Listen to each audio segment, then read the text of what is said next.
Assalamualaikum warahmatullahi wabarakatuh.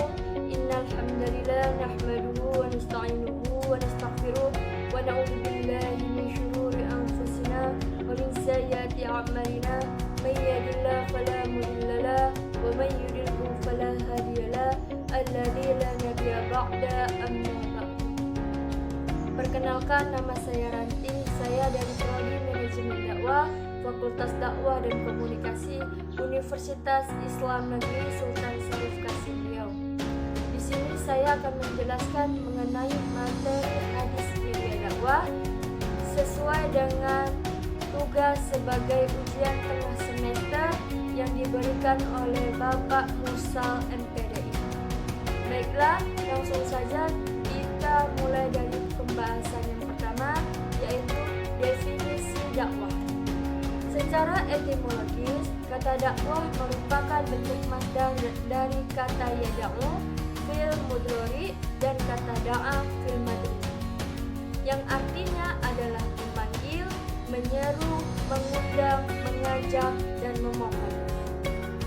Selain kata dakwah, Al-Quran juga menyebutkan kata yang memiliki pengertian yang hampir sama dengan dakwah, yakni kata tabligh yang berarti penyampaian dan bayan yang berarti penjelasan. Secara konseptual ataupun terminologis dirumuskan oleh para ulama, salah satunya adalah Ibnu Taimiyah, bahwa dakwah merupakan suatu proses untuk mengajak orang beriman kepada Allah, percaya kepada apa yang telah diberitakan oleh Rasulullah, dan taat terhadap apa yang telah diperintahkan, yang meliputi 2 kalimat syahadat, menegakkan sholat, menunaikan zakat, puasa di bulan Ramadan, melaksanakan haji, iman kepada malaikat, kitab-kitabnya, hari kebangkitan, qada dan qadar. Selain itu, dakwah juga berarti mengajak agar hamba menyembah kepada Allah seakan-akan melihatnya. Dan dari pengertian ini, Ibnu Taimiyah condong pada pemahaman dakwah sebagai suatu proses yang berkelanjutan dan ditujukan kepada masyarakat yang sudah mengenal Islam dan ajaran-ajarannya, sekaligus mengajak mereka untuk beribadah kepada Allah dengan ikhlas untuk mencapai derajat ihsan. Materi yang kedua yaitu tujuan dakwah. Tujuan dakwah merupakan sesuatu yang hendak dicapai melalui tindakan, perbuatan, ataupun usahanya. Tujuan dakwah dapat diklasifikasikan menjadi tujuan umum dan tujuan khusus. Yang pertama, tujuan umum. Tujuan dakwah secara umum adalah menyelamatkan umat manusia dari lembah kegelapan dan membawanya ke tempat yang terang benderang, dari jalan sesat ke jalan yang lurus, dari lembah kemusyrikan dengan segala bentuk kesengsaraan menuju kepada tauhid yang menjanjikan kebahagiaan. Yang kedua, yaitu tujuan khusus. Terwujudnya masyarakat muslim yang diidam-idamkan dalam suatu tatanan hidup berbangsa dan bernegara, adil, makmur, damai dan sejahtera, di bawah limpahan rahmat karunia dan ampunan Allah Subhanahu wa ta'ala, mewujudkan sikap beragama yang benar dari masyarakat. Yang ketiga, unsur-unsur dakwah. Dalam istilah komunikasi, dakwah merupakan proses penyampaian pesan oleh seorang komunikator kepada seorang komunikan. Agar komunikasi berlangsung efektif, maka komunikator harus tahu khalayak mana yang ia jadikan sasaran dan tanggapan mana yang ia inginkan. Bersama dengan itu, komunikator juga harus mengirimkan pesan melalui media yang efisien dalam mencapai khalayak sasaran, yaitu subjek dakwah secara teoritis, yang kedua objek dakwah, yang ketiga materi dakwah. Materi dakwah harus disampaikan sesuai dengan tingkat pola pikir mad'u ataupun orang yang diajak. Secara umum, tingkatan pola pikir mad'u terbagi menjadi 3, yaitu dalam menghadapi cerdik pandai diperlukan ilmu yang agak luas dan mendalam, sehingga hal itu menuntut dai bersikap arif, berilmu tinggi, dan berwawasan luas. Yang kedua, kepada orang awam cukup dikemukakan hal-hal yang sederhana karena tidak ada gunanya membawa materi yang tinggi dengan pikiran yang tinggi. Yang ketiga, golongan tengah-tengah dihadapi dengan mujadalah, yaitu dialog. Materi yang keempat yaitu media dakwah. Media dakwah adalah sarana yang digunakan oleh dai untuk menyampaikan materi dakwah.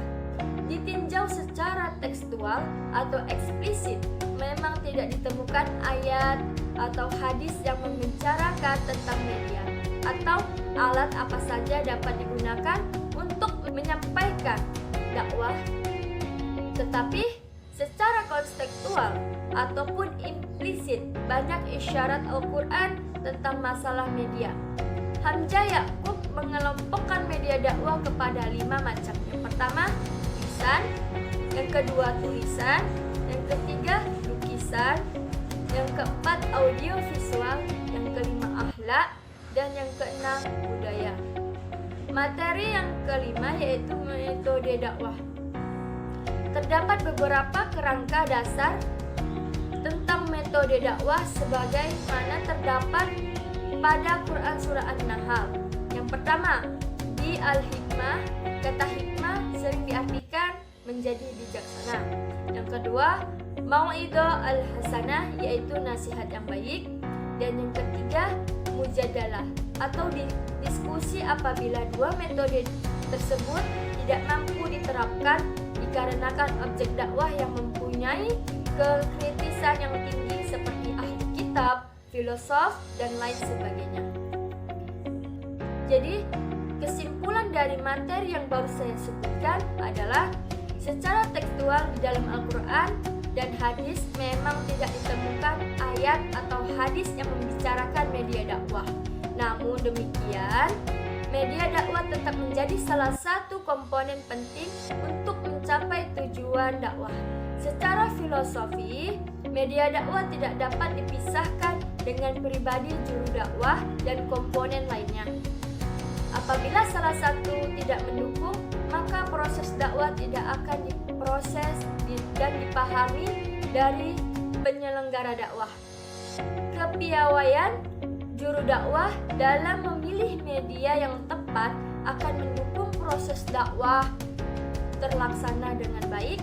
Secara umum, ada beberapa media dakwah yang terinspirasi dari Al-Quran dan hadis.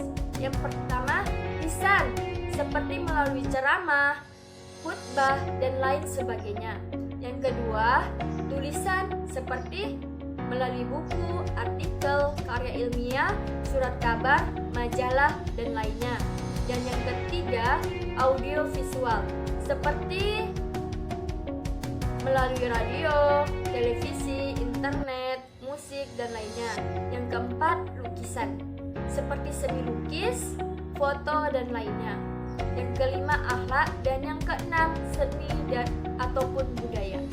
Dari model media ini, bila dimanfaatkan secara maksimal oleh seorang dai, maka insya Allah pelaksanaan dakwah akan lebih mudah diterima masyarakat atau objek dakwah.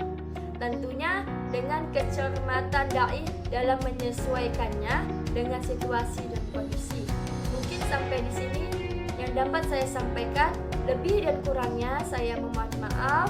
Billahi taufiq wal hidayah. Wassalamualaikum warahmatullahi wabarakatuh.